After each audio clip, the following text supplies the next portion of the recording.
Bonsoir, Patrice. Bonsoir Magat, ça va? Ça va bien, toi? Ça va. Je vais essayer de régler mon écran là. Ok, tout est très bien. Je suis en train de... Normalement, c'est bien fixé. Ça va? Oui, très bien, et toi? Ça va, je fais un thé, du gingembre et du miel. Ah, j'en prendrai volontiers. Ouais. Une bonne gorgée. En plus, dafa baax si baat bi. Xam nga, Et avec pas- le zoom là, dañuy wax lu bëri. Du coup, c'est bien pour la voix. Surtout toi, surtout toi, surtout toi. C'est vrai. Moi, je ne fais que poser les questions. Question J'ai très la partie pointue. la plus simple. Question très pointue, j'imagine. Ben, on verra, on verra. Je pense que j'ai essayé d'imaginer qu'est-ce que les participants auraient envie de poser comme question. C'est vrai. Et c'est à peu près ça que je vais te demander. OK. Avec plaisir. Le son, ça va, tu m'entends bien? Oui, très bien. OK. Et la lumière aussi, ça va? Un peu sombre, j'aurais dit. Ouais. Ouais. Un peu sombre. Ce que j'ai... Attends. Je vais essayer de faire un peu... Parce qu'à la base, chez moi, en général, la lumière, elle est un peu... J'aime bien en mode cosy, du coup. Là, c'est mieux, là, Ah, peut-être. là, c'est un peu mieux. C'est mieux, là. Là, je suis presque en lumière du jour. Hein. Ouais. Attends, je vais juste régler un peu...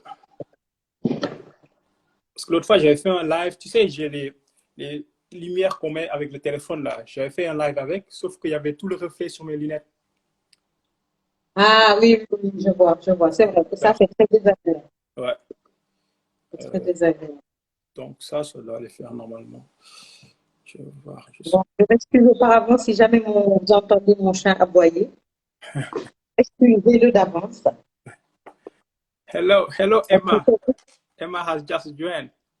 I don't know you speak French, Emma. Welcome. Marie Ah, Soda, welcome. Bibi Chou, welcome. Matt has just joined. Matt from England. Welcome, Matt. I don't know you speak French, mate.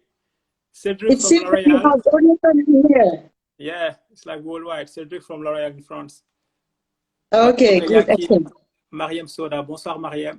Moeli. Bonsoir, Mariam. Bonsoir, Moeli. Cedric qui dit bonsoir, le Sénégal. Matt he's saying bonjour. May, I don't know you can speak French. Emma, he's saying hello, hi, hello, I don't. I don't see. Bonsoir, Marie Swadaba. Bonsoir. Zara. Les gens, ils arrivent au fur et à mesure. Oui. C'est intéressant. En attendant, je vais juste continuer mon réglage de lumière là.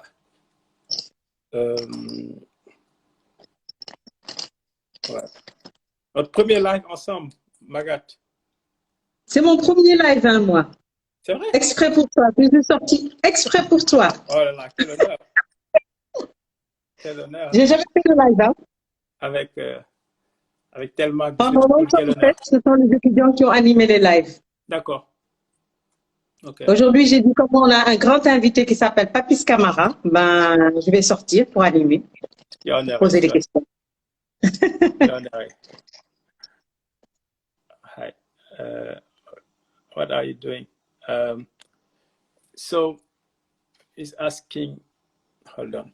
Emma is asking what I'm doing. It's live, but make sure you run. Emma, are you writing me from Birmingham? All right. It's all in French, by the way, Emma, just so you know. It's all in French. Okay. Hello to Birmingham, Emma. Oui, mais peut-être que, bon, c'est vrai que si on est, si on veut dans le français anglais, ça peut être un peu compliqué pour certains. Ça va être compliqué. En plus, là, la majorité, je pense que c'est francophone aujourd'hui. Oui. La majorité, c'est francophone. Bonsoir, Okaya, félicité. Et Jan, oui. Jan... C'est ton étudiante en troisième année? De quoi? Okaya, félicité. Oui. Elle est étudiante à Telma, tu l'as en troisième année normalement. Oui, Okaya. Je ne savais pas que c'était félicité. Oui. Bonsoir, Okaya. Kinénian, bonsoir. Bonsoir, Kim. Bonsoir, Kinénian. Tu sembles avoir l'habitude du live, hein, toi. Et n'hésitez pas, quand vous joignez, de nous dire de quelle ville vous joignez. Est-ce que c'est Dakar, c'est Thiès, c'est Paris, je sais pas, c'est Genève, j'en sais pas. C'est vrai. Ça peut être assez fun. Parce que l'autre fois, on avait fait un live là, avec Fabrice au Business, Maguette sur le e-commerce, et c'était assez drôle. D'un coup, par contre, le live, c'était en anglais. D'un coup, il y avait de l'Italie, de l'Espagne, de la Suède. C'était assez drôle. Wow. C'était assez drôle. Ah, c'est bien ça. Bonsoir et bienvenue, Moujordan.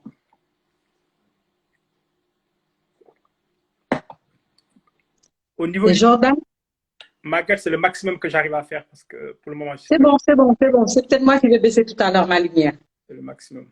Parce qu'en général, chez moi, c'est un peu cosy les lumières, en fait. Je n'ai pas les lumières fortes. Ouais, c'est moi qui vais baisser la lumière. T'inquiète.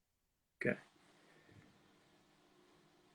Je vais aussi peut-être augmenter la lumière de la lumière depuis mon téléphone.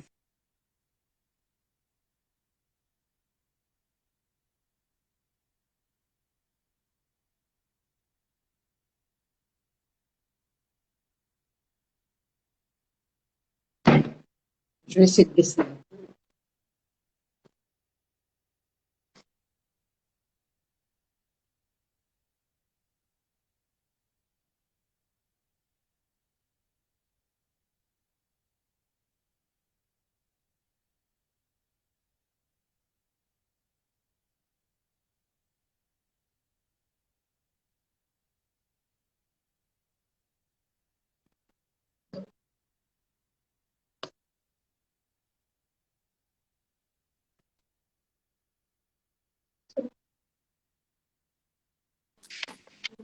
Ouais, OK.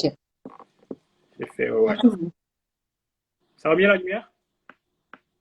Oui, c'est bon, c'est bon. Je suis en train de baisser le mien. Ok. Donc, En train de baisser le mien. Et comme tu dis, bonsoir et bienvenue, Tabara. Bonsoir, Bandignan. bonsoir, Tabara. Long time. Je connais pas, moi, par contre, la plupart. Tabara, elle nous a quittés en deuxième année pour aller dans une école sub de luxe. Ok. Parce que c'est bien elle. Bonjour, Tabara. Fais-nous un petit coucou. Québec Collection, bonsoir et bienvenue. Québec Collection, j'aime bien Ouais. Québec Collection. Mais Québec Collection, dis-nous peut-être ce que tu fais. Ou dans quel secteur tu travailles. Hello. Happy to have you with you.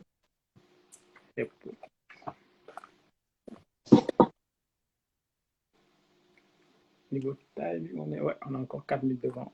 Bonsoir, Oui. Kumbaba, Dokipa. Bonsoir et bienvenue. Welcome.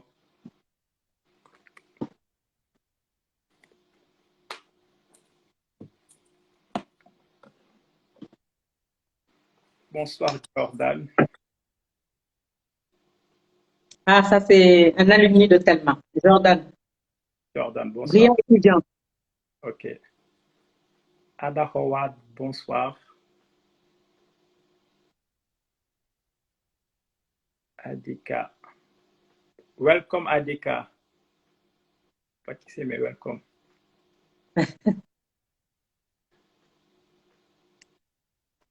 Ah, ça, on a l'impression on a du monde là. Oui, oui, ça monte là. No pressure, hein? No pressure. Ça monte, mais c'est bien. Ça montre l'intérêt du sujet que tu vas aborder. Bonifil and Sobu. Bonsoir. Godé Fall, c'est une alumni de Thelma. D'accord. Godé, j'espère que tu es bien rentré à Paris. Merci, Kumbaba. Bonsoir, Omar. Bonsoir, Omar. Omar Tata. de région parisienne. Oui. Sarah. Bonsoir, Sarah.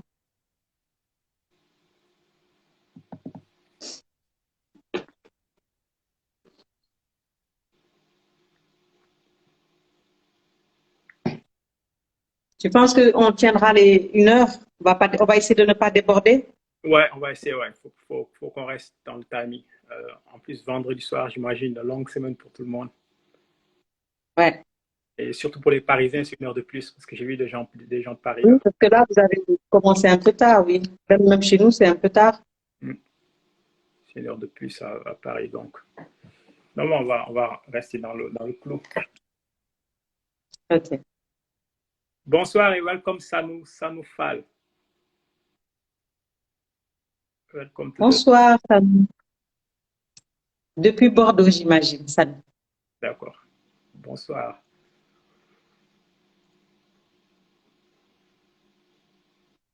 Ah, il y a Ahmad qui te dit bonsoir. Bonsoir, Ahmad.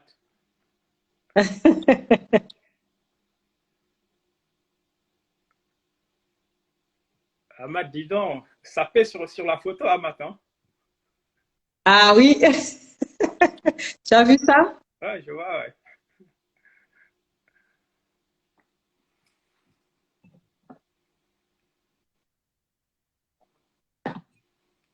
Je pense qu'on va pas tarder.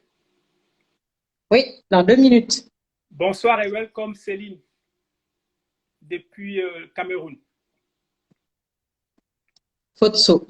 Ouais, qui est un média en ligne qui marche très bien et qui fait d'autres choses dans les e-commerce. Le Women Empowerment. Bonsoir, Céline. Et merci pour le travail que tu fais pour les femmes au Cameroun, entre autres. Entre autres, parce qu'elle fait beaucoup de choses. Hein. C'est bien.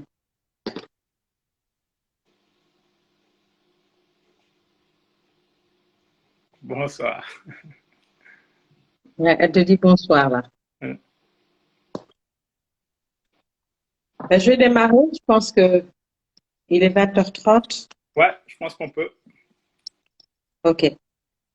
Très bien. Merci beaucoup à toutes les personnes présentes. Merci, Papis, d'avoir accepté d'animer ce live pour Telma, hein, pour toute la communauté de Telma, mais également pour tes amis, tes anciens collègues qui te suivent. Je pense que c'est un plaisir de te retrouver ce soir.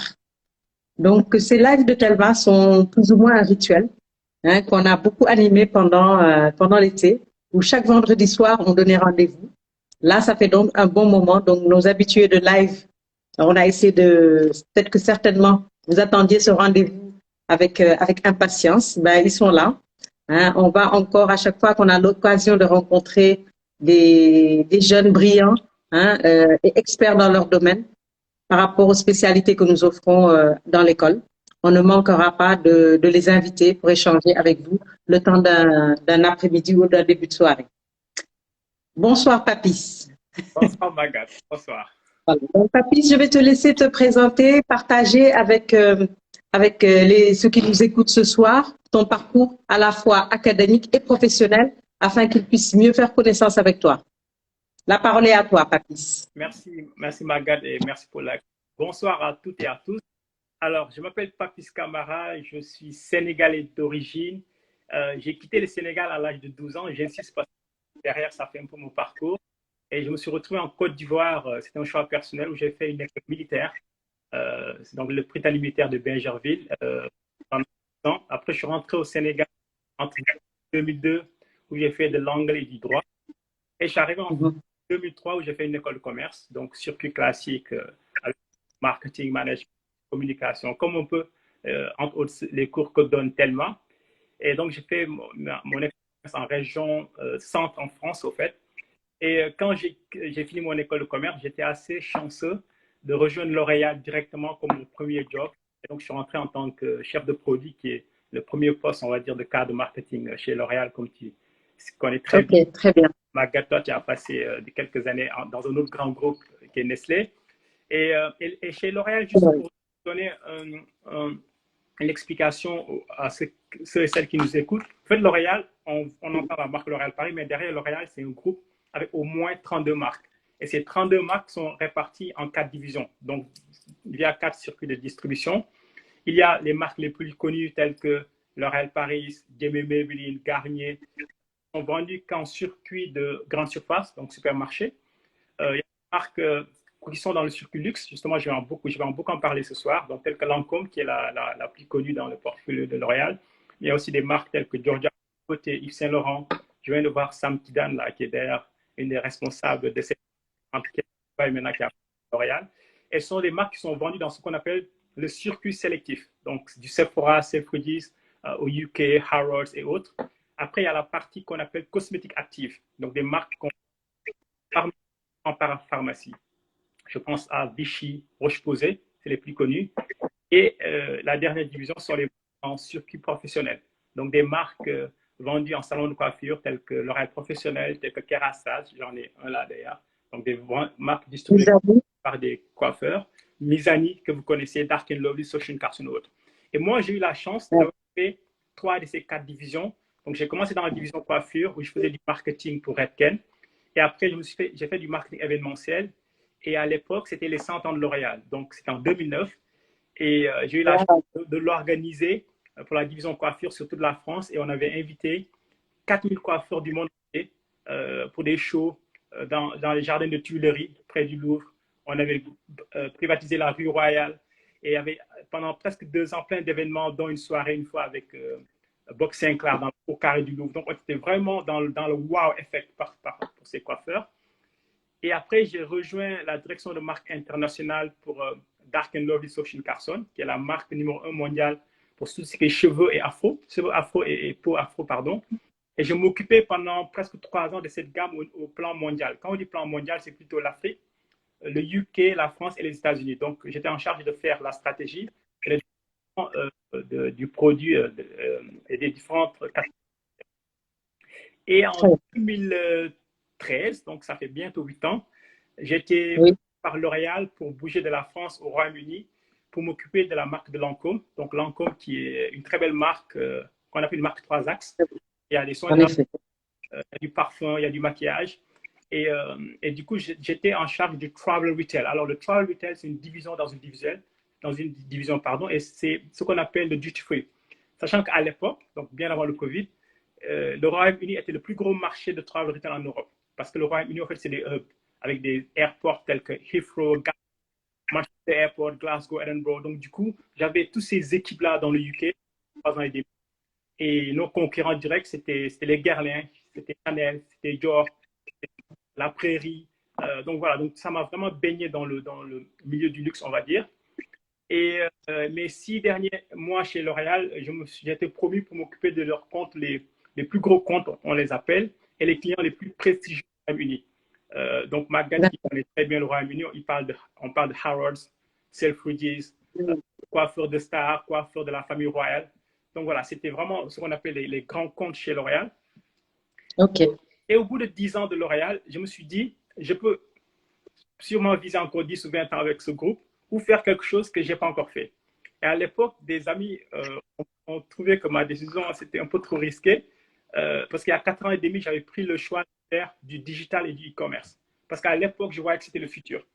Et je sais que L'Oréal, c'est une école marketing, une école de coloration, soins de peau et tout, mais le digital, même s'ils le font, ce n'est pas leur DNA. Je voulais le faire avec ce qu'on appelle des pure plays.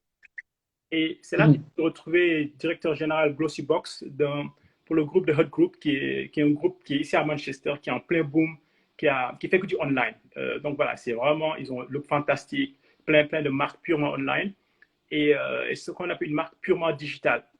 Et les 2 dernières années avant de lancer ma boîte, donc jusqu'à l'année dernière, je me suis retrouvé dans ce qu'on appelle une joint venture dans le digital avec un retailer britannique. Donc, c'est quelqu'un qui a à peu près 2 de parfums, donc qui vend toutes les marques de parfums les plus connues, et un fabricant de parfums qui est basé à Dubaï, mais qui a 17 locations worldwide, dans le monde entier. Donc, au fait, cette boîte-là fabrique du parfum pour les marques, dont pour Joe Malone, Penhaligon, By Kellyanne et autres.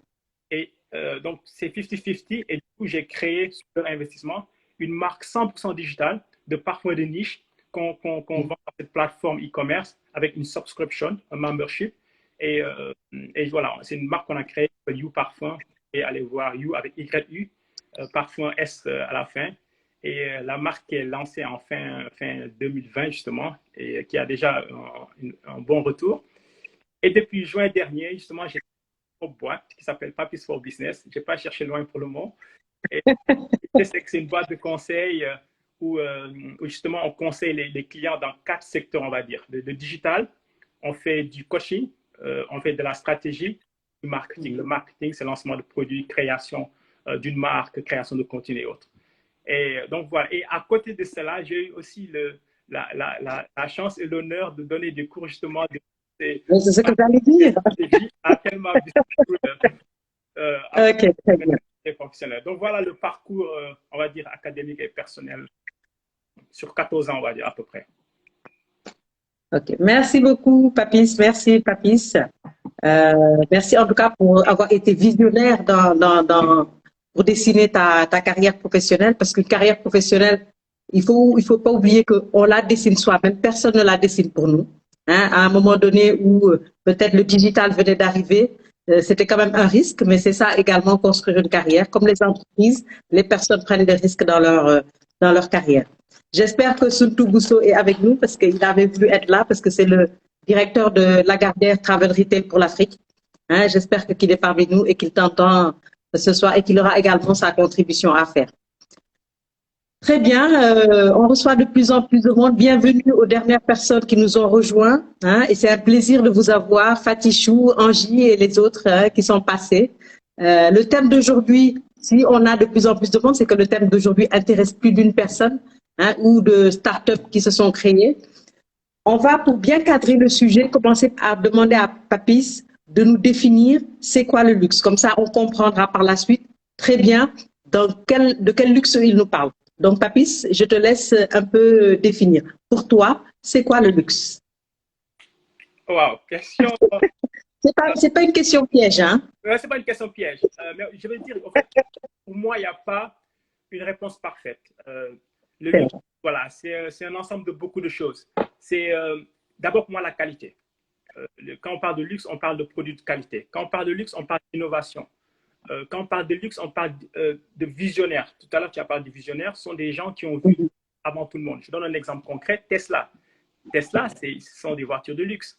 Et ils ont été visionnaires pour se mettre sur un créneau qui va être le futur. Donc, tout ce qui est voiture électrique. Et quand on parle aussi de luxe, c'est la notion de service. Le service est super important. Quand vous allez dans un hôtel de luxe ou dans un restaurant, la qualité du service, c'est super important. Quand on parle de luxe, c'est l'expérience client. Je donne un exemple ici. Là, vous avez une boîte de bijoux Hermès.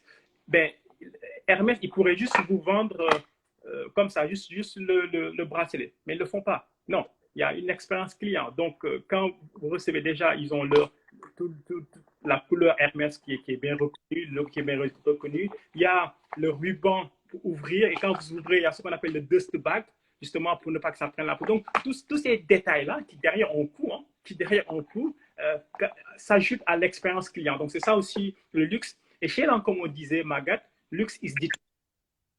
Les petits détails, tout le petit détail. Et je donne un exemple même concret avec Ahmad, quand on validait le poster pour faire ce live, on a fait pas mal d'allers-retours parce qu'on était dans les détails. C'est ça le luxe. C'est les détails auxquels la plupart des gens ne vont pas penser, mais les marques vont penser. Le choix du cuir, le choix de la matière, les artisans avec qui on va travailler, le circuit de distribution, le nom de la marque, tout ça, tous ces petits détails, c'est ça le luxe. Donc, c'est difficile de donner une définition précise du luxe. Pour moi, c'est un mélange de tout ça et surtout d'innovation parce que le luxe se réinvente, on en parlera tout à l'heure, parce qu'on le voit aussi de plus en plus dans le digital, entre autres. Ok, très bien.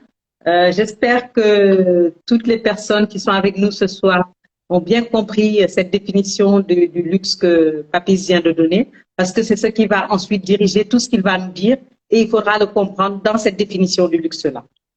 Donc, on va entrer un peu plus dans le sujet, Papis, toujours pour bien cadrer le sujet. À ton avis, quand on dit le secteur du luxe, quels sont les marchés, les sous-domaines qu'englobe le secteur? Parce que parfois, on est un peu perdu, parce que qu'est-ce qu'aujourd'hui, quels sont tous les différents marchés qui composent ce secteur qui se développe en Europe, en Afrique et également sur les autres continents et qui attire autant de curiosité?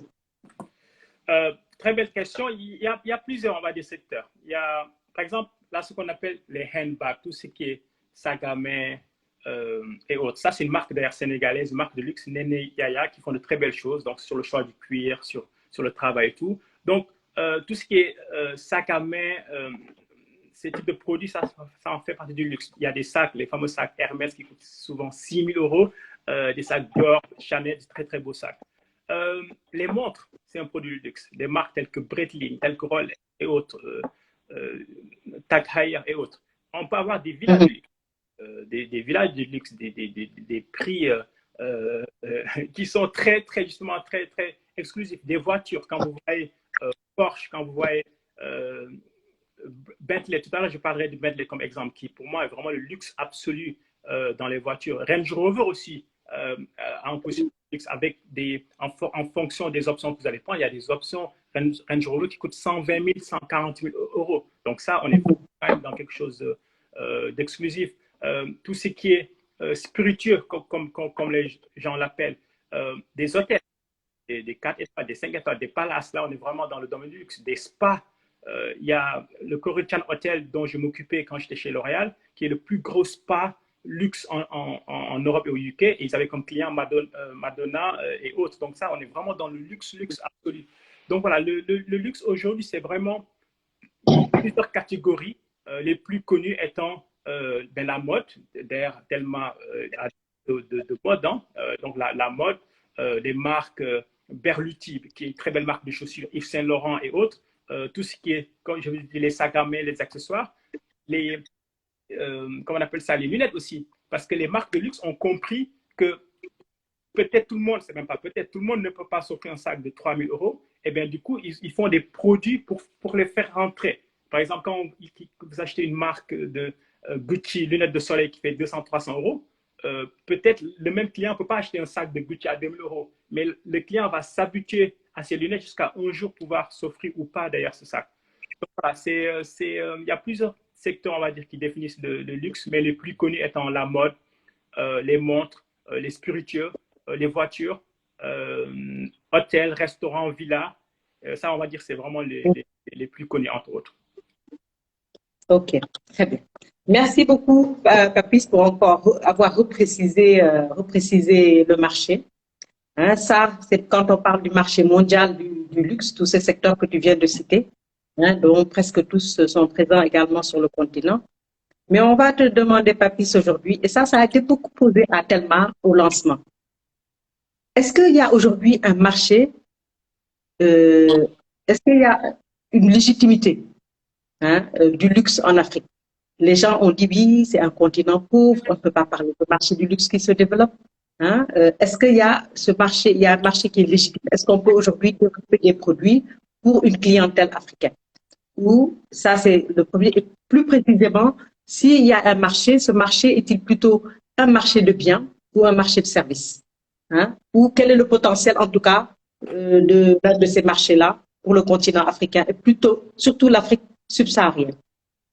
Alors, en parlant de marché, je vais essayer de donner quelques chiffres rapidement. Aujourd'hui, l'Afrique, ça part dans le marché global du luxe, c'est 2-3%. Les plus gros marchés luxe restent l'Asie, et l'Europe et l'Amérique du Nord. Ça, c'est une réalité. Cependant, le continent qui a eu le plus de growth, de croissance dans le domaine du luxe ces 5 dernières années jusqu'au Covid, c'est l'Afrique. C'est l'Afrique juste devant l'Asie. L'Afrique est à 5,6%, l'Asie est à 5%, et c'est en lien un peu avec les croissances économiques en Afrique, autour de 5-6%. Donc en fait, aujourd'hui, le marché, si on compare par rapport au marché mondial, il est petit, c'est factuel, mais par contre, il faut voir potentiel. Il faut voir sur les 10 prochaines. L'Afrique a la population la plus jeune au monde. Donc, cette population-là, elle va consommer bientôt. L'Afrique, aujourd'hui, a le continent qui fait partie des continents qui ont le plus de ce qu'on appelle les nouveaux riches.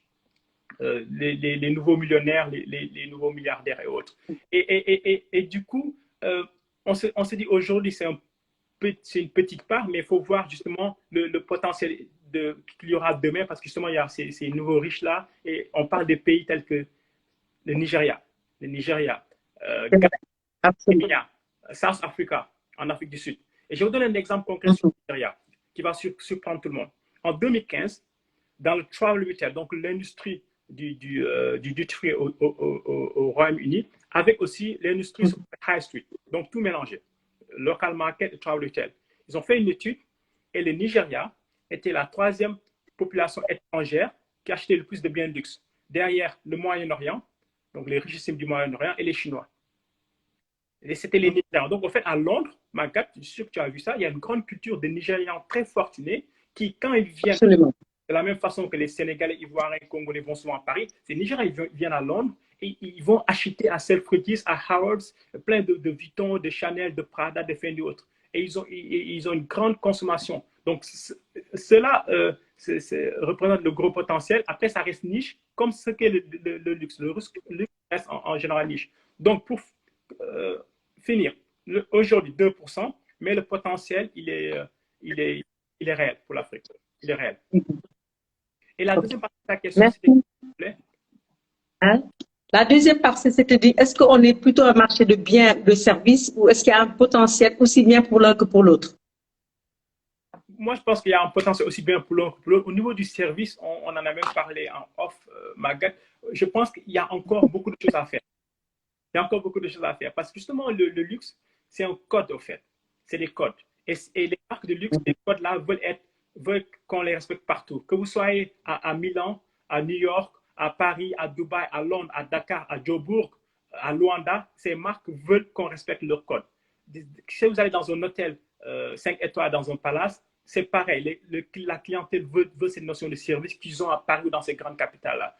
Pour moi, je pense que c'est là, vraiment, il y a un créneau pour l'Afrique. C'est vraiment uplift, comme on dit, le niveau de service. Pour moi, on n'y est pas encore. On n'est pas encore au stade là, du luxe comme on les connaît à l'européenne ou à l'asiatique. Ok, très bien. Merci beaucoup, merci beaucoup.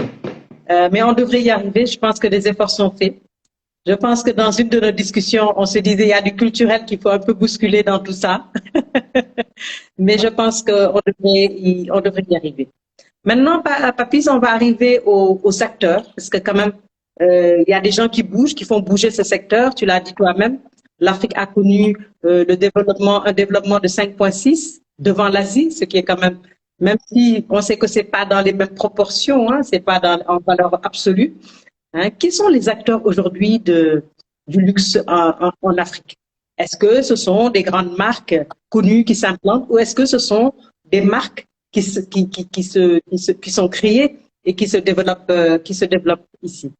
Hein? Comment tu vois le développement de ce secteur avec tous ces acteurs aujourd'hui qui bougent et qui se positionnent? Je vais juste faire une petite digression. Mariam dit qu'elle a beaucoup aimé la définition que tu nous as donnée, Papis. Mariam Soda, elle est une passionnée de parfum. Elle est dans la parfumerie et dans la parfumerie de niche. Hein, c'est un de nos partenaires. Elle a pu d'ailleurs animer un de nos lives. Bonsoir Mariam. Et elle a dit qu'elle ajouterait juste à ta définition l'éthique. Hein, l'éthique, ce côté éthique lui semble important quand on définit le luxe. Oui. Donc voilà, qui sont ces acteurs du luxe et comment tu vois le développement de ce marché, pas au Sénégal, mais toujours en Afrique subsaharienne, disons. Les acteurs, c'est plus ou moins les acteurs mondiaux. Il ne faut pas se voir la face. Vous allez au Sénégal, il y a du Pullman, du Radisson, ce sont des groupes mondiaux. C'est même Radisson, ils sont à Sandton. Sandton, qui est le quartier de luxe par excellence à Johannesburg. Hein. Il y a toutes les plus grandes marques de luxe au monde se retrouvent là-bas, dans ce qu'on appelle les malls, les department stores. Quand vous allez au Nigeria ou au Ghana, c'est pareil. Au MAC, ils ont ouvert des boutiques en Côte d'Ivoire, si je ne me trompe pas, et en Afrique du Sud. Donc, et tout ça, on est dans le milieu du luxe. Donc, les marques les plus connues, ce sont toujours les acteurs. Après, d'un pays à un autre, il y a des acteurs locaux. Parce que soit dans la bagagerie, soit dans l'hôtellerie, là, pas loin de l'école Telma Business School, il y a une femme sénégalaise qui a ouvert quelque chose de magnifique qui s'appelle Palms Hotel. Oui. On est dans le luxe. Hein. Je l'ai visité, j'ai visité les espaces, je me suis cru en Europe. Voilà. Et très belle initiative. De Telma Business School et c'est un produit africain parce que créé par une femme africaine et vraiment bravo à elle. Donc voilà, pour moi, les acteurs, c'est les plus connus, c'est les mêmes acteurs. Après aussi, en fonction d'un pays à un autre, il y a des acteurs locaux. Et la deuxième partie de la question, c'était quoi, s'il te plaît? Juste, je rebondis sur cette question, Papis, parce que aujourd'hui, toi, ta conviction est que ce sont ces grandes marques qui feront le futur, qui vont faire et porter le marché du luxe. Est-ce à dire que tu ne crois pas aux acteurs aujourd'hui qui développent des marques qui, dans 10 ans, dans 20 ans, pourront se positionner? Non, en fait, je dis pas que l'avenir dans ces grandes marques-là, non, Ok, très non, bien. mais je dis juste factuel, la réalité aujourd'hui. Quand on va D'accord. dans ces endroits de luxe dont je viens de parler, ce sont des grands groupes qu'on voit. Après, de la même façon, il y a de plus en plus, on va dire, une nouvelle population qui est de plus en plus aisée en Afrique. Il y aura de plus en plus de marques qui vont sortir en face parce qu'il y aura des clients potentiels. Donc pour moi, c'est les deux. Et le luxe en Afrique ne peut pas se développer sans ces grandes marques-là, parce que justement, c'est l'inspiration et que qu'on soit à Dakar ou à Paris, on rêve toujours de ces marques. Ces marques-là, Magat, ont 2 à 3 siècles d'existence. Hein. Cartier, C'est c'est vrai. 2800. Absolument. Rolls-Royce a été Absolument. créé en 1906. Hermès, c'est 1700 et quelques. Donc, le luxe, c'est des marques qui sont là depuis longtemps et qui ont traversé les crises, les guerres mondiales, les coronavirus, j'en passe. La peste, merci beaucoup. C'est vrai, Ok. étaient là, mais et après, il y aura d'autres marques locales et il faudra ces deux-là, moi, à mon avis. Il faudra ces... Et après, pour aller plus loin, Ok. il faudra que ces marques locales s'exportent. Il faudra que demain, des gens de Shanghai, des Absolument. gens de Londres, des gens de Paris commandent des marques de luxe qui sont nées en Afrique. Ça, c'est le rêve absolu. Il faut qu'on renverse. Il y a des tendances qui se voient. Quand vous voyez, j'ai vu là sur Louis Vuitton, il y a 2 ou 3 jours, ils ont posté quelque chose avec un pagne africain sur la page Instagram de Louis Vuitton. Parce qu'il y a de plus en plus de ces marques de mode, justement, qui s'inspirent de motifs africains. On a vu les C'est influenceurs vrai. de Beyoncé et C'est autres vrai. qui réclament cela. Pas Absolument. dans les films Black Panther. Il y a beaucoup de rappels à l'Afrique. Donc tout cela, ça va jouer justement au développement du luxe pour moi en Afrique. Donc, tu as à peu près répondu à la question, c'est-à-dire comment tu vois en fait le développement de ce secteur en Afrique. Et c'est vrai, il y aura un mix et il faudra se battre. Hein, les marques, les acteurs qui sont intéressés par ce secteur devront compétir avec les grandes marques mondiales. C'est ça. Hein, voilà. Et je pense que ça, les acteurs, et comme tu l'as dit, c'est des marques qui sont bicentenaires. Hein, euh, ils sont pas arrivés là. Mais surtout, ce que je voulais dans ce développement du marché, aujourd'hui, il y a un marché de fake en Afrique, hein, dont tous on est témoins. Est-ce qu'il contribue à pas ce frein? En tout cas, il ne va pas contribuer au frein parce que ceux qui achètent du fake, aujourd'hui, sans être dans l'analyse, hein, parce que je n'ai pas analysé ce phénomène-là, c'est que c'est vrai qu'il y a un besoin. Il y a un besoin de gens de s'identifier à des marques et de les porter, même si aujourd'hui, ces grandes marques-là devraient se positionner. Et je pense que certaines ont commencé à se positionner. Mais qu'est-ce qui doit être fait? Est-ce que localement, il n'y a pas également un potentiel qui doit être capté? Alors, Hein, je parle à ce phénomène qui se développe. Et il y a même tout un marché parallèle hein, avec des usines entières en Chine, peut-être ailleurs dans d'autres pays, qui aujourd'hui envahissent nos pays de marques, d'imitation de marques. ça, j'ai envie de dire, malheureusement, c'est le problème absolu du luxe. Louis Vuitton, c'est l'une des marques les plus copiées au monde. La marque Louis Vuitton, l'une des marques les plus copiées au monde. Et dans tous les marchés, il y a justement ces marchés parallèles. Et effectivement, qu'on soit au Nigeria, Kenya, Sénégal, il y a justement le marché parallèle. Et ça, voilà, c'est la nature même du luxe. Les marques sont toujours copiées. Donc ça ne doit pas être un frein, on va dire, au développement du luxe en Afrique. Parce que de toute façon, c'est déjà le cas avec les grandes marques. Après, par contre, le développement du luxe en Afrique, pour moi, encore une fois, il y a un luxe à l'africaine, mais qu'on soit à l'africaine pour l'Europe, il faut qu'on soit dans les codes du luxe, les codes qu'on a définis tout à l'heure. Et avec une femme du public qui a rajouté éthique, elle a complètement raison. Ça veut dire qu'il faut qu'on soit dans de la qualité. Parce que quand on achète une montre à 3 000, 6 000, 10 000 euros, qu'on soit au Sénégal ou en Shanghai, on veut qu'il y ait de la qualité. Quand on va dans une chambre d'hôtel où on paye 500 euros, 1000 euros la nuit, quand on est à Dakar ou à Milan, on veut une qualité de service.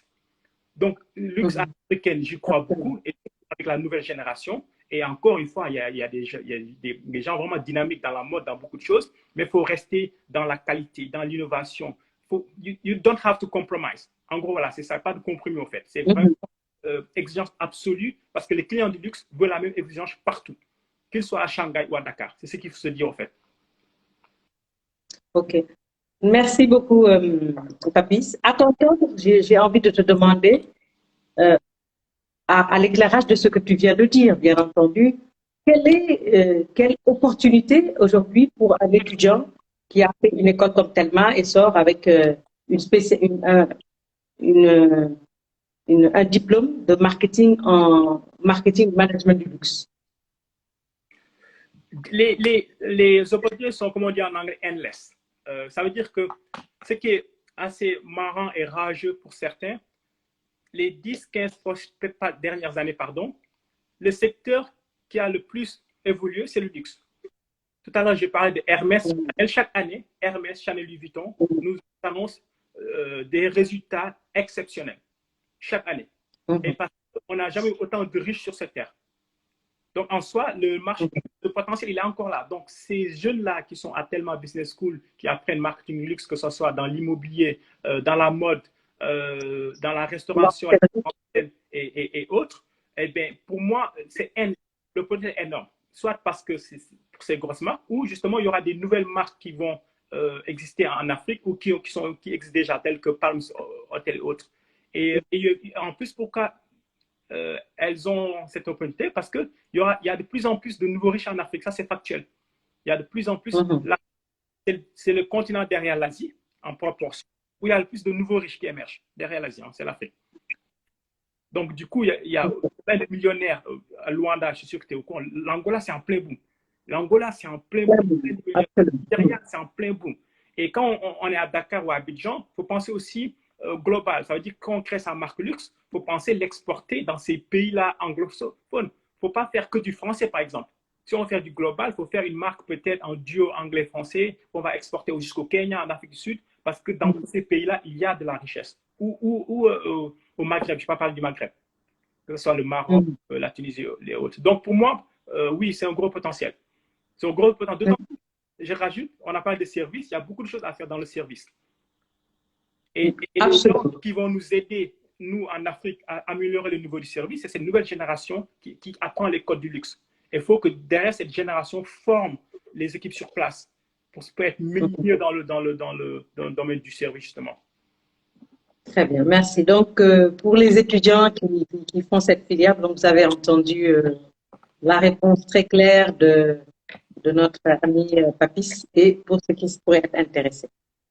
On revient encore sur le sujet, Papis. On dit que le luxe est né en Europe, d'autres disent en Afrique. Hein? Et quand on dit le luxe, c'est vrai qu'on pense beaucoup à l'Europe. Hein? On pense beaucoup à ces grandes marques internationales, mais qui ne sont pas nées en Afrique. Hein?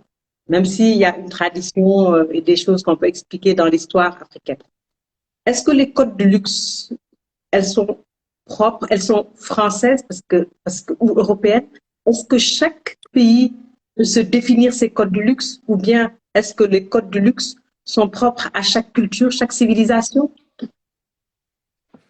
Wow, parce que en discutant avec Claudia, je pense qu'elle est avec nous, qui a travaillé qui a une longue carrière chez Chanel, elle disait qu'il faut réinventer les codes du luxe. Qu'est-ce que vous en pensez? Alors, question un peu complexe. Alors, les marques, si on prend le top 10 des marques de luxe les plus connues et les plus valuables, les plus grandes marques de luxe au monde, factuellement, elles sont soit françaises, italiennes ou américaines. OK. C'est Dior, c'est Chanel, c'est Prada, c'est Fendi, c'est Coach, la marque américaine. Voilà, donc en soi, et ces marques-là, et si on prend les trois groupes, que ce soit Kering, Richemont ou LVMH, ces trois groupes ont 40% du marché des fashion luxe, par exemple.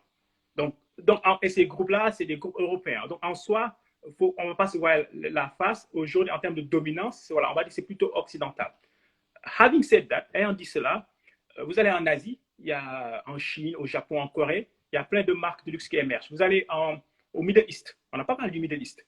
Vous allez à Dubaï, vous allez au Qatar, il y a pas mal de marques, surtout dans la parfumerie, parce que justement, il y a quelqu'un qui aime le parfum, des marques de oud magnifiques, voilà, donc ça reste des marques de luxe. Il il y a des choses qui se vendent à 500 €, voire 2000 € la bouteille de parfum. Je ne sais pas si vous vous rendez compte, c'est exceptionnel. Hein? Et donc, pour moi, majoritairement, ça reste occidental, mais il y a de plus en plus de marques, comme je dis, de Middle East, de Chine, et demain, j'espère, de plus en plus d'Afrique. Après, est-ce qu'on réinvente les codes du luxe?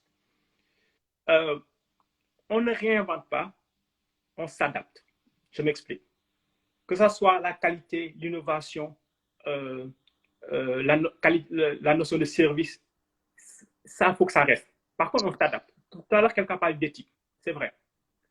Et j'ai fait regarder le défilé de Louis Vuitton, si je ne me trompe pas, qui est Louis Vuitton. D'ailleurs, les gens à le regarder. Fashion Show 2021, Fashion Show 2021. C'était le live, le Louis Vuitton live Facebook il y a une semaine écrit sur YouTube, qui est magnifique. Qui est magnifique. Et je disais aux étudiants de Tellement, ce même show, il y a 20 ans, on n'aurait pas eu autant de diversité dans le show. C'est vrai. Parce qu'aujourd'hui, les marques, qu'on soit dans du luxe, du grand plus autre, ce n'est plus les marques qui dictent, c'est le consommateur qui dicte. Parce que les so-called, les millénials, les Gen Z, aujourd'hui, si la marque ne fait pas de l'éthique, de l'éco-responsabilité, de la diversité, de l'inclusion, elle quitte ces marques-là. Elles vont les clasher sur Instagram. C'est la nouvelle réalité. Donc le luxe a évolué et a compris cela. Et dans ce show de Louis Vuitton, j'ai jamais vu autant de diversité, et tant mieux. Parce que moi, ma soeur, à Paris, elle en avait marre il y a 20 ans, elle allait à Sephora, elle n'avait pas du fond de teint pour sa peau. Et Fenty Beauty a tout révolutionné. Avec Fenty Beauty, minimum 60 shades, minimum 60 fonds de teint. C'est Fenty Beauty qui a tout révolutionné. Et aujourd'hui, chaque marque de beauté de luxe, que ce soit Givenchy ou autre, quand cette marque va lancer du fond de teint, c'est minimum 40 fonds de teint. Alors qu'avant, mes sœurs, elles galéraient pour trouver. Vous voyez ce que je veux dire? Donc, le luxe s'adapte. Il ne se réinvente pas, il s'adapte. On parle de... Aujourd'hui, les gens sont beaucoup dans éco-responsable. C'est ça le mot en français. Ben, le luxe va penser à faire moins de gaspillage. Je donne un exemple concret. Qui est la tendance pour moi de demain? Pour les gens qui m'écoutent, qui veulent faire du e-commerce, une des tendances de demain dans le e-commerce, une des tendances. Quand je dis s'adapte, déjà, le luxe, il y a 10-15 ans, vendait à peine en ligne. Aujourd'hui, le luxe va en ligne. Donc, elle s'adapte. Il y a des websites tels que Fartech et autres qui font de belles choses en ligne. Et deuxièmement, une des tendances pour être plus éco-responsable, pour faire moins de gaspillage, c'est des mannequins virtuels, Magat. Aujourd'hui, voilà, c'est des mannequins virtuels. Du coup, si c'est une marque, imaginez que je suis une marque de fashion, d'accord? Je suis Semalto, costume Semalto, des très beaux costumes qui vendent à Paris, costume Semalto.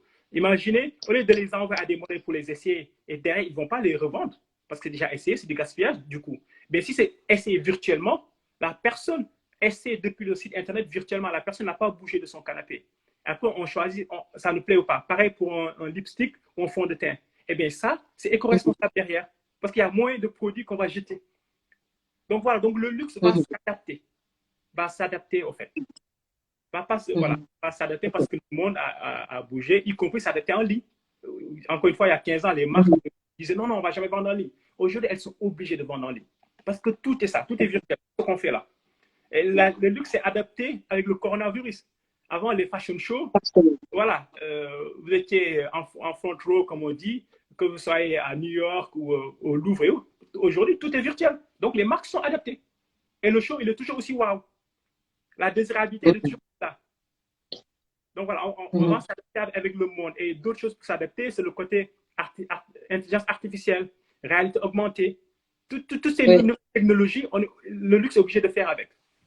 Parce que le monde va dans cette direction, en fait. Très bien. Donc, pas de réinvention, mais de l'adaptation. Donc, c'est très clair. Hein? L'Afrique aussi doit s'adapter, hein? Et venir apporter peut-être sa touche africaine, mais tout en restant dans les codes internationaux. Donc, c'est bien compris. On vient de passer les 30 premières minutes. Donc, on est à la moitié de ce live. Donc là, on a fini les questions d'échauffement. Fabrice, maintenant, on va rentrer dans le vif du sujet. D'accord. Les gens, par rapport à ta riche expérience, de partager. Et la question, c'est aujourd'hui, on voit des marques qui sont créées par des jeunes très talentueux. Hein, tu as cité tout à l'heure Néné Yaya, on peut en citer plein de très belles et bonnes initiatives. Que conseilles-tu comme étape à traverser pour aller, en tout cas, vers la voie de ces grandes marques qu'on connaît mondialement aujourd'hui? Ça, c'est la première chose. Bien, quels sont aussi les facteurs clés de succès? quand on veut investir, à l'éclairage de la définition, bien entendu, que tu as donnée, quand on veut investir un secteur comme celui du luxe. Et dernière question, c'est quels sont les leviers, les key drivers pour pouvoir réussir dans ce domaine-là. Hein? Question un peu imbriquées les unes et les autres, mais je pense qu'à l'éclairage, on va là t'écouter, mais vraiment comme un seigneur pour nous donner les conseils à ceux qui nous écoutent et à ceux qui l'écouteront plus tard, puisque le live sera enregistré et pour être disponible à ce qui le souhaitent. Fabrice? Alors, je risque de te Nous sommes redemander la deuxième tout question tout à l'heure. Je risque de te redemander parce qu'en répondant, je risque d'oublier c'était quoi la deuxième question. C'est qui driver, mais juste retiens-moi le mot au cas où, s'il te plaît. Alors, la première question. Okay. Pour moi, que ce soit le luxe ou un autre secteur, tout business qu'on lance, vous devez connaître votre marché. Vous devez connaître votre clientèle. Donc, vous devez faire votre due diligence, comme on dit, étude de marché. Je prends papier et bic. Il faut être curieux. Les gens qui nous écoutent, moi, je suis obsessed with learning. Je suis obsédé par découvrir, par apprendre. Il faut être curieux. Tout à l'heure, je vous ai parlé des tendances du e-commerce. C'est parce que j'arrête pas de lire. C'est parce que je reçois des reportings, des Mintel, Euromonitel, Statista. Je reçois tout le temps. Et c'est que là, je vois les tendances pour demain. Donc, déjà, il faut étudier son marché. Et il faut éviter de faire quelque chose qu'on fait beaucoup souvent, malheureusement, chez nous. C'est d'aller à la facilité, c'est-à-dire de copier tout le monde. Tu te rappelles, Maguette, il y a 20 ans au Sénégal, tout le monde avait des centres de téléphone là. Comment on appelle ça? Oui, le télécentre. Télécentre. Tout le monde se copie. Oui. Si on veut faire du luxe, le luxe, c'est de la rareté. C'est du niche. Il faut se différencier. Donc, il faut aller étudier le marché, essayer de voir un besoin idéalement qui n'existe pas encore. Par exemple, Tesla, ils sont mis sur un créneau qui n'existait pas. Tesla, ils sont mis sur un créneau qui n'existait pas. Et donc, voilà, il faut penser à un créneau qui n'existait pas encore, qui peut apporter de la valeur ajoutée. C'est important, la valeur ajoutée pour le consommateur. Et après, du coup, vous pouvez avancer dessus. Maintenant, avant d'avancer dessus, comme tout, on en a parlé avec les étudiantes de Telma cette semaine, marketing is not about selling product, it's about selling stories. Le marketing, ce n'est pas le produit. Nous, chez Lancôme, on disait un mascara, c'est un mascara. Quand je disais ça à mes équipes, elles me regardaient comme ça. Parce qu'il y a Hypnose de Lancôme qui se vendait beaucoup. J'ai dit non, un mascara, c'est un mascara. Après, ça a fait plus de volume ou plus de longueur, côté glamour, look glamour, ok. Mais ce qui est important, c'est le son. Donc, quand vous allez définir votre niche, d'accord? Quand vous allez définir votre niche, votre produit, vous créez une histoire autour. Le storytelling. J'ai rencontré une de mes clients à Dakar. Son storytelling, c'était quoi? Elle m'a dit, donc elle est un peu comme toi et moi, Maguette, c'est-à-dire elle a grandi au Sénégal et elle a étudié en Europe. Et après, elle a travaillé en Europe et elle est rentrée. Elle m'a dit, moi, quand j'allais en Europe ou en Amérique du Nord, je voyais des marques occidentales avec du beurre de karité qui se vendait 30, 40, 60 euros la crème. Et elle m'a dit, mais moi, je me suis dit, quand j'étais gamine, ma grand-mère qui est burkinabé, elle me mettait du beurre de karité. Et je me suis dit, mais du beurre de karité, on en a plein au Sénégal. Donc, ce qu'elle a fait, elle me dit, OK, je rentre et après, je crée ma propre marque. Ça, c'est une histoire. Ça, je donne juste un exemple. Ça, c'est une histoire, c'est un storytelling. Mais du coup, peu importe la marque que vous allez créer, vous allez avoir une histoire. Parce que les gens, ils vont acheter derrière une histoire. Ils ne vont pas acheter la personne, c'est l'histoire qu'ils vont acheter. Une fois que j'ai dit ça, donc, vous étudiez le marché, vous créez le concept, le storytelling, et après, dans tout, luxe ou autre, il faudra travailler très dur. Voilà. Il faudra travailler très dur. Hard work works. Voilà, ça c'est. Maguette, elle a fait groupe Nestlé, tous ces grands groupes, hein, LVMH, que ce soit L'Oréal, que ce soit Dior, tous ces groupes-là, Estée Lauder, c'est connu. Ils travaillent très, très, très dur.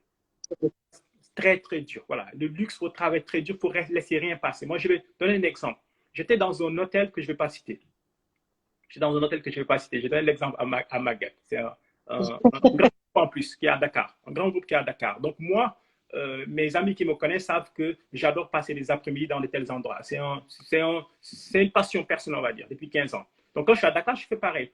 Et le serveur, il arrive, il me sert une bouteille de Shops Tonic. Et quand il dépose la bouteille sur la table, en fait, toute la table, il y a la poussière. En fait, il y avait de la poussière sur la bouteille. Donc, du coup, il y a la trace, en fait, tout de suite. Et je le regarde, je dis, excusez-moi, monsieur, est-ce que vous pouvez nettoyer, s'il vous plaît? Je suis toujours poli comme d'habitude. Il me regarde comme ça, déjà il est surpris. Et je dis non, vous voyez que ça c'est sali, est-ce que vous pouvez nettoyer?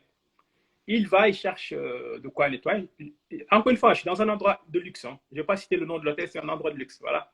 Il va ramener On en a pas beaucoup, Papis, hein? le torchon et il est comme ça devant moi et il s'en va. J'étais choqué. Voilà. Parce que ça, ce n'est pas les codes du luxe. Déjà, avant d'amener cette bouteille, il aurait dû nettoyer. Et l'erreur humaine, s'il n'a pas nettoyé que c'est sali, tout de suite, on s'excuse, on nettoie, monsieur, est-ce que vous voulez autre chose ou bien je vous change la bouteille. C'est ça le luxe. Parce que le luxe, c'est une expérience. Et cette expérience qui fait qu'on revient, cette expérience qui fait qu'on va dans des endroits à Fouquet's-Barrière où on paye l'espresso à 10 euros. Ce n'est pas pour le goût du espresso. J'ai une machine espresso, il me fait pareil, voire meilleur. Mais c'est pour l'expérience. Les gens achètent cette expérience. Et cette expérience, derrière, il faut de la rigueur et il faut travailler beaucoup, beaucoup, beaucoup pour ça. Et ta deuxième question, c'était quoi autour du key driver, s'il te plaît? C'était quels sont les key drivers pour en fait développer sa marque? Ok, tu peux. En fait, quand je t'ai posé la question, c'est vrai, tu as parlé de la démarche, Ouais. hein, mais tu as parlé du marché, hein, connaître son marché par sa curiosité. C'est vrai, dans certains pays d'Afrique, on manque cruellement de données, mais si on a déjà des données qualitatives d'observation, des données empiriques, c'est déjà pas mal. Hein. S'éloigner du copier-coller. Hein. Et ça, je fais une petite parenthèse. Je vois souvent des marques de maroquinerie copier des modèles de sacs européens. Hein. Et ça, je pense que c'est pas de la créativité, c'est pas de la valeur ajoutée. Hein. On a parlé du storytelling, le concept sous forme de story. Raconter une histoire qui donne envie, hein, qui inspire, et surtout beaucoup de travail, du hard working. Hein. On peut traverser parfois 2 ans où on a envie de lâcher, de tout lâcher, de dire c'est bon là, je passe à autre chose. Mais il faut tenir bon. Quand on est pas seulement d'ailleurs dans le luxe, Papis l'a dit dans son introduction, il faut tenir bon. Je veux dire, l'entrepreneuriat n'est pas quelque chose de facile. Créer une marque n'est pas quelque chose de facile. Et j'en suis sûre que si des marques comme Louis Vuitton nous racontaient comment ils ont démarré, ou Hermès, ben, peut-être que ça donnerait à tous ces jeunes-là beaucoup de courage. Donc, à la suite de ça, je disais, quels sont les facteurs clés de succès pour lancer une marque de luxe en Afrique et toujours subsaharienne surtout, notamment, et quels sont les leviers sur lesquels les gens peuvent s'appuyer aussi pour développer leur marque de luxe? Je vais répondre à cette question, mais juste, je vais rebondir sur ce que tu viens de dire, justement, en parlant de ces marques-là. Je donne un exemple concret. Ça, c'est Kerastase, qui est pour moi une des plus belles marques de hair care, comme on dit. Et Kerastase, pourquoi ils vendent leur shampoing dans les salons de coiffure à 20-22 euros et le masque à 32 euros? Voilà. Alors que si vous prenez un shampoing en grande surface, c'est beaucoup moins cher, c'est 5-6 euros. Parce qu'ils ont toujours chez L'Oréal la technologie la plus avancée. Parce qu'ils se concentrent d'actifs. Parce que le choix où les marques sont distribuées, parce que the luxury brands, they don't only look for places to sell, but where they can express themselves. Elles ne cherchent pas juste à vendre, les marques, elles cherchent un endroit où s'exprimer. Et Kerastase, je donne un exemple concret. Kerastase en France, il y a 10 ans, quand la nouvelle directrice générale est arrivée, la marque perdait du chiffre d'affaires. D'accord? Kerastase, elle est restée visionnaire. C'est ça le luxe. Kerastase, elle a dit, OK, on va passer de 5000 salons de coiffure, c'est des salons premium, à 3000. Parce qu'elle trouvait qu'il y avait 2000 salons de coiffure qui n'avaient pas l'image de Kerastase. Pourtant, elle perdait du chiffre d'affaires. Mais elle restait dans sa vision de luxe absolu. C'est ça le luxe. Parce qu'on pense à long terme. Le luxe, on ne passe pas short gain. On pense à long terme. Et elle a fait ça. Et depuis Kerastase en France, elle est repartie comme cela. Donc, c'est ça aussi le luxe. Ça veut dire que si on est convaincu qu'on est vendu que dans un circuit de distribution qui est luxueux, avec l'expérience client, avec le prestige, on reste dessus, même si le chiffre d'affaires est en baisse, on n'est pas tenté à les vendre à côté chez Marché Dior. Non, non, non. On reste dans notre univers. C'est ça vraiment le luxe. Maintenant, pour revenir sur ta question, en gros, c'était quoi les steps pour créer une marque en Afrique ou développer la marque en Afrique? C'était ça ta question? Oui, oui, oui. Tu nous as parlé du marché et puis du storytelling ensuite. Ouais. Ensuite, la création même du La produit. distribution. La création du produit, il faut vraiment, encore une fois, la qualité, luxe, je reviens sur ce mot. Luxe is detail. S'il faut que vous travaillez cette maroquinerie avec le meilleur cuir possible, quitte à chercher à parler à plusieurs artisans pour avoir ces meilleurs cuirs, bon, faites-le. C'est ça. Donc, vraiment, au niveau de la qualité. Maintenant, une fois que vous avez tout ça, le choix de distribution. Là, on est dans les 4 P. Hein, le choix de distribution. Encore une fois, le luxe, ça se vend dans un endroit où les marques peuvent s'exprimer. En Europe, on les appelle les department stores, les malls, Margaret, tu connais très bien à Londres ou à Paris, Galerie Lafayette, Printemps. On peut faire l'équivalent à Abidjan, Dakar, ce sont dans ces endroits-là où on peut avoir sa propre boutique. Moi, pourquoi j'aime bien l'expérience de sa propre boutique? Parce que l'expérience, elle peut être personnalisée. Parce qu'on peut justement créer son propre univers. Parce que le consommateur, on peut proposer des choses sur mesure. Donc, ça aussi, c'est une chose. Une autre façon de vendre, et qui est en plein boom, c'est Internet. Internet, malheureusement, on n'a pas encore, pour moi, des sites de luxe comme on a en Europe, en Afrique, mais ça va venir parce que Jumia, pour moi, c'est du grand public. Mais si on n'a pas ce online retailer, il faut se créer son propre site Internet. Après, que ce soit luxe ou pas, le monde est digital. Donc, il faut avoir une stratégie 360 degrés. Réseaux sociaux, ce qu'on fait là. Il faut être sur Instagram. Instagram, c'est très visible. Et c'est pour ça que c'est important. Faut être, si votre clientèle est plus jeune, il faut être sur Snapchat, il faut être sur TikTok. Voilà, il faut faire des Google Ads, des pubs Google, des pubs Instagram, des pubs Facebook, YouTube. Il faut faire plus de vidéos que de photos parce que les vidéos ont plus d'engagement.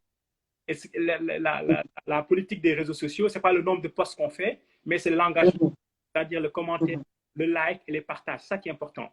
Et derrière là, on a de l'interaction là dans ce live qui est une vidéo. Donc, vous faire toujours des vidéos. Et j'ai vu une cliente qui, je crois qu'elle s'appelle Mayo Boutique pour le passé, qui fait du fashion et qui fait de très très belles choses sur Instagram. Et tout de suite, qui a plus de 200 000 followers. Donc, Instagram, si vous faites du luxe, il faut être sur Instagram. Il faut être sur Instagram et il faut être du beau. Quality of content, du contenu de qualité. Et après, il faut aller dans les choses dont j'ai parlé tout à l'heure, du social selling pour vendre directement sur Instagram, utiliser des modèles virtuels, reconnaissance des choses comme ça. Et pour ne pas finir, les influenceurs. C'est le monde dans lequel on vit. Il faut que votre produit soit entre les mains des influenceurs. Maintenant, en parlant d'influenceurs, je vais dire quelque chose qui va surprendre les gens. Moi, je suis très dans les données. Je suis très dans les données. Et il y a une phrase en anglais, men lie, women lie, numbers don't lie.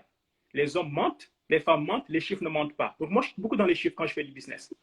Et les chiffres nous ont montré que les influenceurs qui ont le plus d'engagement, c'est les influenceurs qui ont le moins de followers. OK. Voilà. Les influenceurs qui ont le plus d'engagement. Voilà. Et ça, c'est les études qui nous montrent ça. Parce que la nouvelle génération a compris que les influenceurs avec des millions de followers, elles ne croient même pas à la marque. C'est juste pour prendre le chèque. Donc, si vous avez une marque pour vous lancer, bonne nouvelle, vous associez avec des influenceurs qui ne sont pas encore connus, au fait, mais qui ont grand potentiel. Et c'est du win-win deal. Vous construisez votre avec ces influenceurs et vice-versa. Et cet influenceur ne va pas vous coûter grand-chose. Par contre, il y aura beaucoup d'engagement. Le plus important dans le digital, c'est vraiment engagement. Et j'insiste sur le digital parce que le luxe aussi ne peut pas se passer du digital de nos jours. OK.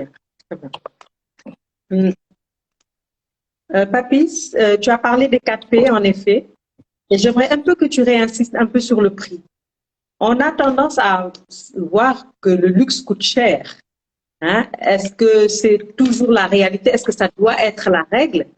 Aujourd'hui, il y a des marques qui veulent se positionner sur le luxe, mais en même temps veulent attaquer ce marché mass market, hein, ce marché pas grand public, mais ce marché des jeunes, hein, en Afrique qui n'a pas toujours les moyens. Est-ce qu'aujourd'hui, luxe rime avec petit prix, luxe rime avec mass market? Très belle question. Le luxe en général, il ne faut pas se voir à la face, c'est cher. Voilà. Mais tout à l'heure, je vous ai dit, parmi les choses qui définissent le luxe, c'est la rareté. Donc, plus vous êtes cher, plus vous êtes... Et je vais vous donner un exemple pour vous aider. Quand je dis vous, l'audience. Le parfum, je sais qu'il y a beaucoup de passionnés de parfum ici. Le marché parfum mondial, jusqu'au Covid, hein, parce que le Covid, ça fausse tout, le marché en croissance 3% année par année. D'accord? Par contre, les parfums de niche ont 20% de croissance entre 2015 et 2020, année par année. Alors que ce qu'on appelle parfums de niche, la définition, c'est des produits rares, c'est des ingrédients très chers, autres, et c'est des parfums d'artisans. C'est tout ce qui est Baikalian, c'est tout ce qui est les marques, ça me reviendra, Joe Malone, Penhaligon, voilà, toutes ces marques-là, Armani Privé, la collection Armani Privé ou la collection privée de Dior. Et en moyenne, l'idée, c'est de se dire, de 100 ml, il coûte minimum 150 euros. Et je vous donne deux exemples. Baikalian, 100 ml, il a 250 pounds, c'est à peu près 280 euros. Baikalian. Francis Kerkedian, qui est connu par les nez, être le plus grand parfum au monde, qui fait des choses magnifiques. Leur best-seller, c'est Baccarat Rouge, si vous pouvez le sentir quelque part, ou Amiris. Leur 100 ml, il a 385 pounds, Magat. 385 pounds, c'est plus de 400 euros. Eh bien, malgré cela, merci, malgré cela, cette catégorie de niche fait 20% de increase. Donc, le prix ne fait pas, au contraire, ça les attire parce que les riches veulent un produit plus rare, veulent quelque chose de rare. La rareté. Rareté. Et en termes de marketing, il y a ce qu'on appelle le prix psychologique. Qu'on le veuille ou pas, cher, qu'on le veuille ou pas, rime avec qualité. Souvent, ce n'est pas le cas, hein, mais dans l'inconscient. Très bien. Dans l'inconscient, cher rime avec qualité. Après, pour finir sur le côté masse, les marques le font, mais ce qu'on appelle affordable luxury. Affordable luxury. Je vais donner un exemple. Benefit, d'accord, qui est connu pour le eyebrow et tout. Benefit, c'est du affordable luxury. J'entends ça, ça va leur plaire, mais je m'explique. Quand on achète un mascara Benefit, c'est vendu dans un univers luxe, mais c'est beaucoup moins cher qu'un mascara Chanel ou Dior. Pourtant, les deux, c'est du luxe. Si on achète une crème, je dis n'importe quoi, une crème S de l'odeur, qui reste quand même du luxe, c'est moins cher que la prairie. Pourtant, c'est vrai. Voilà. Beaucoup. Voilà. On est d'accord. On est d'accord. On est d'accord. Papis, il nous reste 5 minutes. Déjà, si vous avez des questions, posez-les parce que je vais les transmettre à il va les lire lui-même. Hein. Parce que j'ai pas vu de questions. Pardon? J'ai pas vu le temps passer. Ah oui, on nous reste 5 minutes, donc il me restait 2 questions, mais je vais laisser les participants poser leurs questions parce que certainement ils ont envie de te challenger, de demander des conseils, d'apporter également des contributions. Hein, parce qu'on a ici, je vois quelques participants qui sont quand même des experts dans leur domaine. Donc la parole est à vous. Hein. On a encore 6 minutes exactement, moi à ma montre. S'il n'y en a pas, je vais poser quand même mon avant-dernière question. Papis, pourquoi il n'y a pas, comment tu expliques cette absence des grandes marques, de marques africaines sur ce marché mondial du luxe? Parce que quand tu vas citer les 50 premières marques, peut-être que tu vas me citer aucune marque africaine. Vrai? Oui, voilà. Oui. Donc, comment tu l'expliques? Parce que malheureusement, donc luxe rime aussi avec investissement.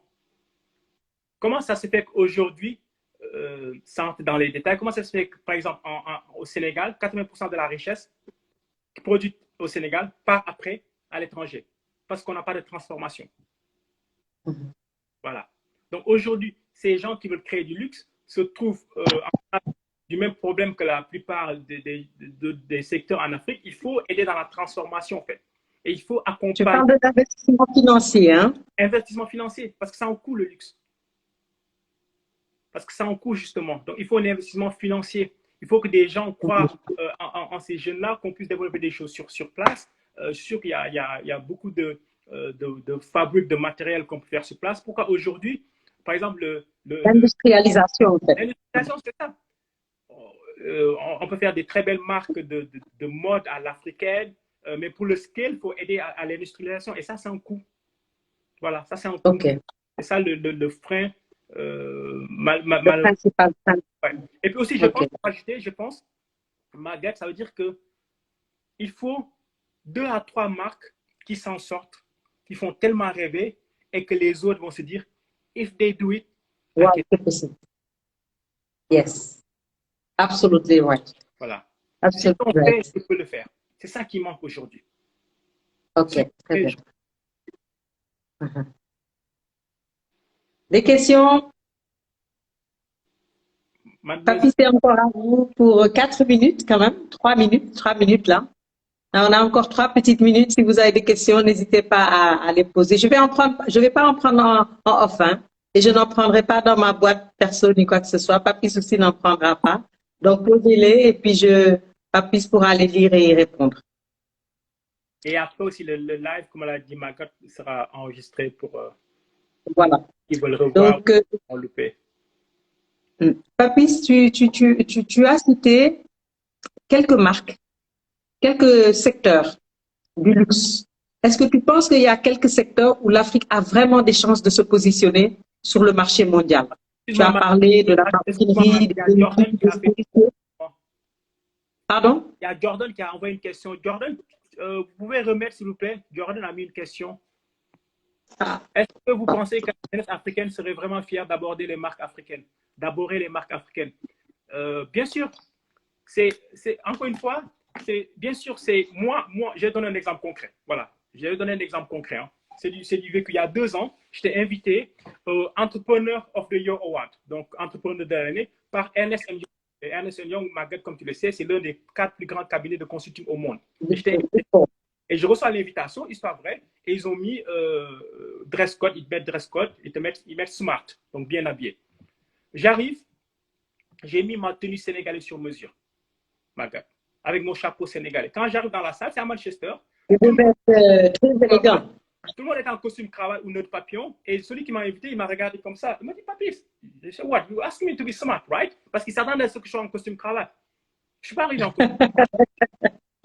Et j'étais l'un des rares Africains dans cette cérémonie et j'étais en tenue africaine. Et j'ai fait pareil, j'étais dans un 4 étoiles à Londres pour prendre un après-midi un café. Je suis arrivé en tenue africaine. Donc, bien sûr, la jeunesse africaine, tant que c'est du joli, tant que c'est de la qualité, et puis après, c'est une question de personnalité aussi.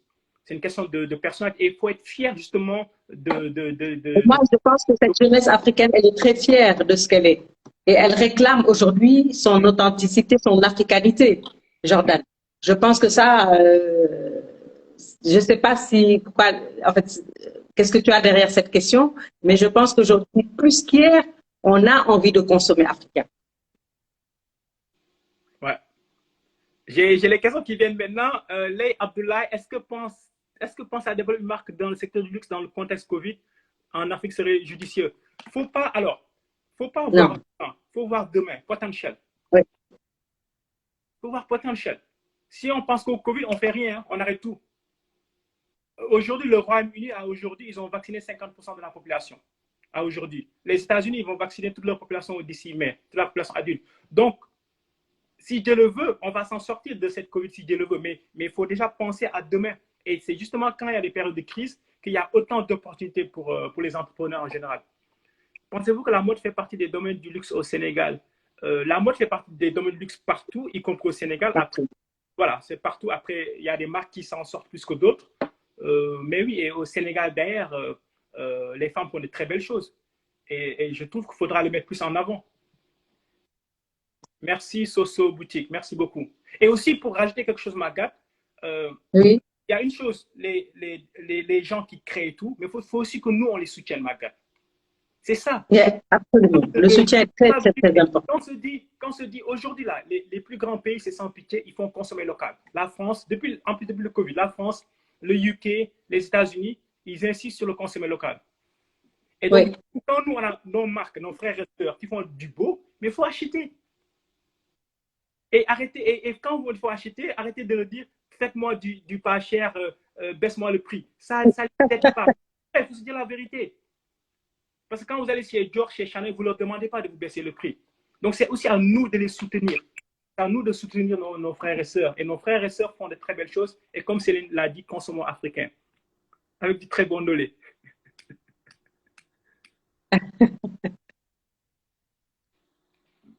Dernière, tu peux prendre d'autres questions s'il y en a? Je vais voir si je n'ai pas raté une là-haut. Je monte. Ça, j'ai vu. Black Diamond, est-ce qu'il est nécessaire qu'une marque qui fait du luxe ait une certaine ancienneté pour être considérée comme une marque de luxe? Bien sûr, c'est l'héritage, ça fait partie justement de sa marque. C'est même en plus, bien sûr. L'héritage, Tout à l'heure, on a parlé de toutes ces grosses marques ont un héritage. C'est super important, bien sûr, bien sûr. Papis, on est arrivé au terme de ce live. C'était un pur plaisir, un vrai régal de t'avoir pour ce live. Hein, je pense que si personne ne décroche, ça veut dire que on va faire un live bis. C'est ça, on va faire un live bis. Papis, ton dernier mot avant quand même qu'on le décroche parce qu'on est 2 minutes après la durée normale du live. Papis, ton dernier mot. Déjà, merci Magat et Thelma Business School pour l'invitation. Avec plaisir d'en faire un bis, un troisième, un quatrième. Moi, j'adore partager. Donc, y compris sur d'autres thèmes, hein, on parlera d'autres choses. Et je suis sûr que Magat et Amat définiront les thèmes. Donc, avec plaisir. Merci aux gens qui étaient là. Et merci aussi aux gens qui mots. C'est vraiment touchant. Les cœurs qui sortent là, merci beaucoup, c'est touchant. Et voilà, l'idée, c'est, on a parlé du luxe, des codes et autres. Si des gens veulent se lancer, faut y aller au fait. You have to jump. Faut y aller, faut croire en soi. Et rappelez-vous, dans tout, faut work hard, travailler dur. Et parce qu'après, derrière, tout est possible.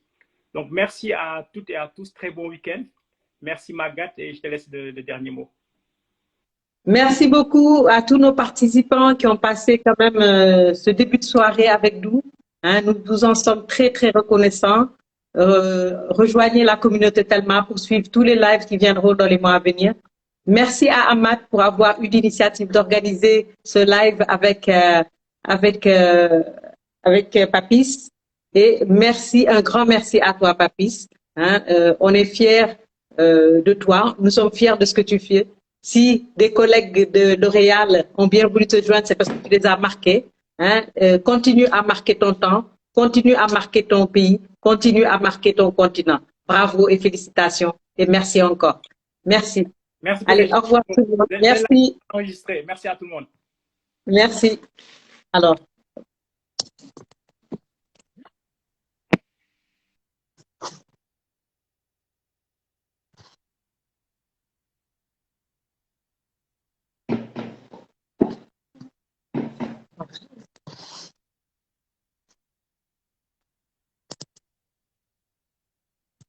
Coupe mon frère.